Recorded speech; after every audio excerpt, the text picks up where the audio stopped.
sa inyong lahat. So, ang aking naman topic ay about sa case study o pag-aaral ng kaso. Makikibasa ako dyan, no?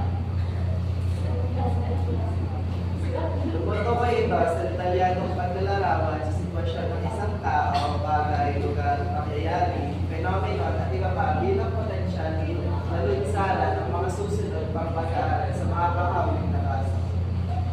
Gamit ang pamamaraan ito, ang isang mananaliksik ay nagkakaroon ng higit na malalim na pag-aaral sa isang phenomenon na sakop ng kanyang investigasyon. So, yun.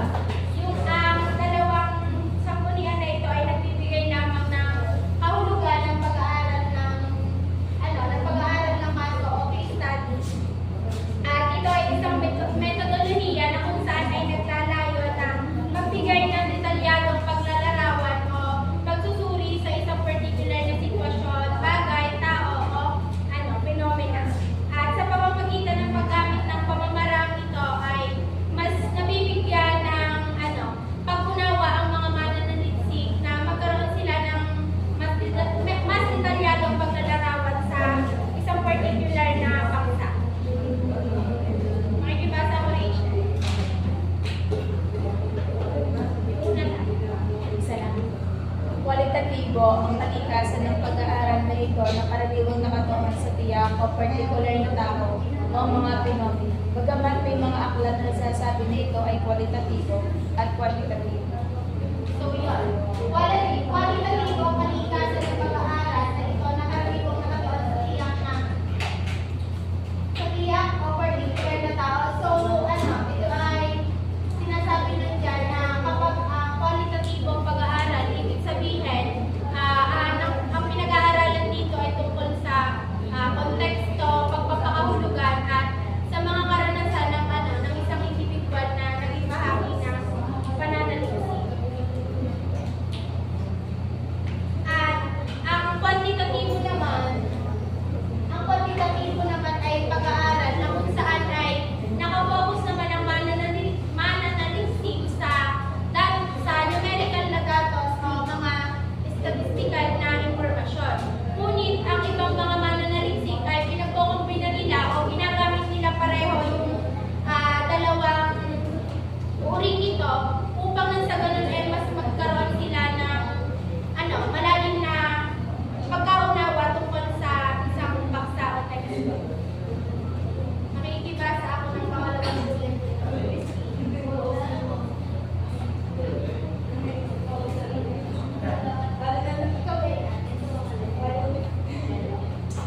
Qualitatibo ang kalikasan ng pag-aaral na ito sa karaniwang nakatuon sa tiyak. Nangangailangan ito ng malalim na pagpipilian para sa paksa o pag-aaral. Ang pag-aaral ng kaso ay maaaring sa pamamagitan ng formal na teknolohiya ng pananaliksik. So, yun. Sabi dito, nangangailangan ito ng malalim na pagtingin at focus sa paksa ng pag-aaral at maaaring gumamit ng formal na metodo. So, pag sinabing formal na metodo, ito ay isang sistematikong pamamaraan ng pag-aaral na sumusunod sa tiyak na hakbang upang magkaroon ng mas maganda o mas epektibo na resulta ng pananaliksik. At kinikilala ito ng maraming disiplina ng pag-aaral katulad ng psikolohiya, antropolohiya, sosyolohiya, agham pampolitika, edukasyon, klinikal na agham, social work, at marami pang iba. So, dito, sa pamamagitan ng pag-aaral ng kaso, ang mananaliksik ay nagbibigay din sa konteksto, proseso at mga karanasan ng isang individual o grupo na naging bahagi ng pananaliksik. At ito ay nagbibigay ng opportunity para sa malalim na pagtalakay at pagsusuri ng isang issue at nagbibigay ito ng mga informasyon or insight para sa pag-unlad ng bagong teorya.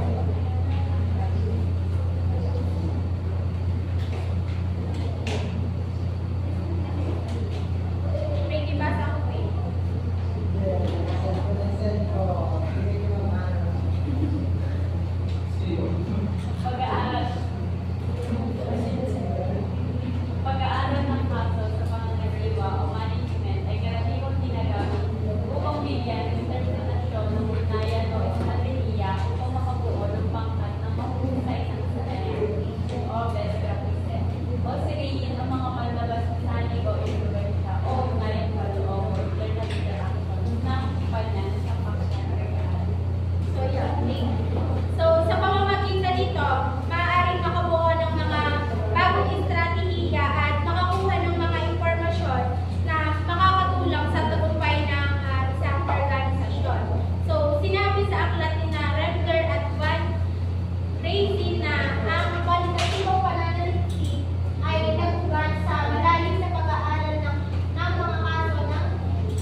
Salamat. Basta po, Rachel.